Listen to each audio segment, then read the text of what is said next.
talk the OSP's done with Mustapha Hamid and his lawyers, because they've been issuing letters back and forth. I'll start off with you, Solo. 3 minutes, so that we'll wrap up. OSP, I've said time with that number that he's just playing with the minds of the people. And that is why Mustapha Hamid can boldly be on record to say that it's just a useless case that he has sent to court. You saw the letter that was written by his lawyers on his behalf, that the supposed 100 million Ghana worth of assets that have been seized by the OSP is a sham, it's a scam. There is nothing like that has happened. I keep saying that if the Attorney General, the reason why we brought the OSP is that the Attorney General had no capacity to be handling a lot of cases, and it's because they have issues with staff. Why then do you go and create another office when you could use the same budgetary allocation and give it to the Attorney General's office for them to expand or recruit more people to do it? We of the United Party believes that there are so many institutions that are creating the impression that they are dealing with issues of corruption. When you go to Shraj, they say they are involved in issues of corruption. IOCO says they are dealing with corruption. OSP says it's dealing with corruption. NIB. So why don't you bring all these bodies together, align their laws so that we have one body and appoint a czar, an anti-corruption czar? That's it. And then you win him or her from the Attorney General's office. Right. They become so independent and deal with it. That is why you could have all these things. Remember the case of Sisla Adapa? At a point, we were told that the matter had entered into the realm of money laundering, which falls outside the jurisdiction of OSP. When you go to Yoko, is Sisla Adapa not working about? Well, the Yoko has taken the docket again. Taking the docket amounts to nothing. We have been in this country when this OSP told us that he was chasing Ken Oforiatta. Ken Oforiatta is chilling. He's not going to do anything. When you press him small, now he's doing more media bidding than anything. He's doing more media than the law. He will not help this country. But the people have stolen our money. They have stolen, and they know they have stolen. But because they know that rich man does not go to jail, when they commit the offense, they go and get the lawyers. The lawyers are their friends, the judges are their friends, and then they go and speak law, whilst the money rests in their pocket. But the poor guy who go and steal goat, like Mauli Agbenya in Jasikan, the moment he stole Agbenya stole goat, that is worth 500. No, he has been convicted. Oh, really? Yeah, he was convicted in 2023. Look, recently. How many years? 6 months. Wow. A goat. For good. Richard Asari, he stole a goat. As for him, the reason for which he stole a goat, beautiful. He said he's an orphan, and that he needed money to go and buy books and shoes to go to school. He was convicted because why? If you don't have a lawyer, you go to court and you plead what? Guilty. The moment you plead guilty, then you are at the mercy of the judge. So that is what we have. Other than that, these criminals will not be having time misbehaving in this country. No, let me go to Mr. Kansi, then I'll come to you. On a quick one, let me see for the OSP. I am bemused and perplexed about his operations as we speak. I wonder how his paperwork are going, that the people who are alleged to have committed the financial misappropriations have this temerity to come back and be hitting back at him. That means that, he's not doing a good job. He needs to sit up and ensure that his papers are speaking for him. Let me take a quick one as a PPP, the ECG one. Yeah. I think we should just be quiet on it and look at it very well. I can assure you, I can tell you the truth, it doesn't look like ECG is going to get the money back. The PDS. Let's forget it. We did the same thing under the Aqua Vitran run in the water sector.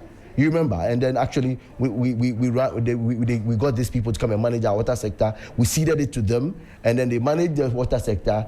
And then, like some of us in the CSO told them, don't go into that deal. They stubbornly went in there. We fought them, and then they actually didn't sign the renewal of the contract. As we speak, I heard the president speak yesterday that the PDS was not a bad deal, but then it was the way it was implemented. No, I was expecting him to rather say a public-private partnership is not a bad deal, but the PDS was a bad deal. It's done as evil and bad. So as we speak, my only advice is that the current government called us into a meeting, we had a discussion, we were looking at another PPP under this ECG management. But I said, and I mentioned, and I maintain that under the agreement, we should only do a PPP where the person coming is going to invest their own money in the metering, at that level of metering. So we produce the energy, and then they will come and in the distribution chain, they will be interested in bringing their own metering system, and then they put their money into the metering system itself. That's the best way to safeguard their own revenues. And then also do the collection, and then we can talk about then whatever is due them. At the end of the day, it shouldn't go, that contract shouldn't go beyond 3 years. We should be able to put them into fixed areas where about 3 years you should be able to do something and know, and analytically know whether we are making gains or losing. And then even if at worst we can break even, then we can stop it or we can decide to continue. If we do such a thing, I think a PPP will be healthy for the ECG, but we should be careful. Whoever is coming should bring their own money and come and invest in the metering system. We saw it under Aquavitran. We ceded to them, and then when you hear PPP, in Africa especially, you will be pushing for an agreement where they come and be using our own machines. And then I ask, where are the guys we gave scholarship to go and study? Management and the rest. Where are they? The professors, the doctors, where are they? So if you want to do something like this and it's a PPP, let them bring their own money at the level of metering and collection.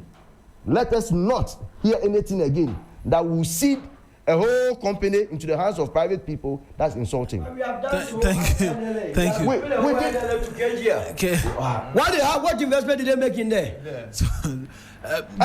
What sort of life is this? What are we doing to this country? We school people, engage people to work, and then we go and give contract to another group of people. To me, on the OSP, the OSP himself has become a threat to our fight against corruption.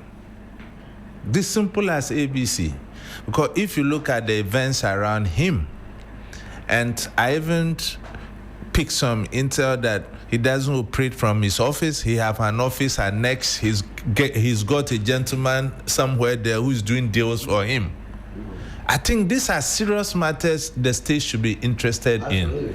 I think the NDC have an overwhelming majority. We brought the special prosecutor to cure a peculiar situation that was threatening the democracy and by extension the security of this state, corruption. Right. But looking at the money we have invested in the office of the OSP, corruption is rather on the increase. So we need to have a review and scrap that act. And like my brother said, we'll get a SAR under the Attorney General to harmonize these institutions so that we don't continue to waste taxpayers needlessly chasing the elephant. Right. And the final call is that, Mawena, you see, why is it so difficult for us as a country to amend laws when the laws don't inure to our benefits? Wallahi, we have to save this country. Wallahi now have properties worth 100 million Ghana cedis frozen. In terms of correction, the properties are not his. It is just linked to the case. It is not directly. All of it is not direct. I mean, that's a clarification. I need to say that. You see, what we are not foreseeing is that the youth of this country are fast learning from our leaders. That's why in the Galamsey side, they say, look, we gave you positions, you are not helping us. Go and chop at the top, we're also chopping at the bottom. On that Galamsey conversation, there's a listener who says the personnel you are talking about is from Defense Intelligence. Yeah, Defense Intelligence. That's a military intelligence officer, not a national security it's party Defense boy. Intelligence. Okay, that's okay. Yeah, it's that's, Defense Intelligence. If it's Defense Intelligence, I'm aware they deploy them in situations like this, and they pick intelligence for. If you look at the conflict-prone areas, we have them. You cannot even identify them. But when they were looking for the site tonight, it was the Defense Intelligence. Yeah. But why did they appear there first? That is the point. Thank you. We were supposed to talk about the Afenyo Markin incident. Look, let's give a bite to that. Very important. 30 seconds. If 30 seconds, Sunrise must give us. If it's 30 seconds, okay, 30 seconds. So 30 seconds. That's the problem. You not operate within 30 seconds. So I think you not operate within 30 seconds, and then I'll be in trouble. I'll start getting called. So let me do 30 seconds each. I think sardonically we hear an alleged, I've heard this language in Ghana and I'm getting pissed with it. We've seen videos of the person hitting the person. Then we say alleged. The lawyers must come out and come and teach us why they want us to adopt that leg of language that alleged. We saw the videos of the honorable member hitting him. So I think he should come out and apologize to the gentleman, and the parliament should take an action against honorable for that. Thank you very much. I agree with you. 30 seconds. I think that we must set examples in terms of obeying the laws. Afenyo Markin is no mean a person than the minority leader. He's not above the law. He must live by examples. To the extent that he falls fouls to the laws must deal with him. It cannot be the case that we have two sets of laws where political players can escape it and ordinary people like you and I cannot. It's not acceptable. When he even took the medical form, can you see the cheek of it? He has refused to go to a hospital. You have made a claim that you were assaulted, right? They gave you a medical form. He didn't go. They call on you to do that. He didn't do that. Okay, so 30 seconds as well. We have had a terrible members of parliament. Their behavior is not encouraging a majority of them to the public. You remember during the vetting how they destroyed chairs, microphones here and there, where the speaker assured us that he was going to deal with that matter expedition.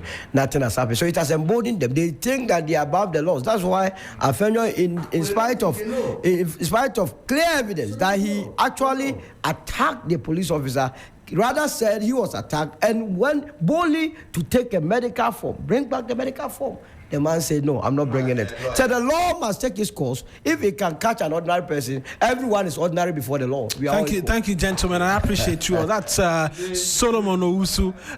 He's the director of communications of the United Party. Geoffrey Kabute Okansi, the executive director of Revenue Mobilization Africa as well, and then Emmanuel Kuti, executive director of Africa Center for Security and Counterterrorism. We'll do birthdays now.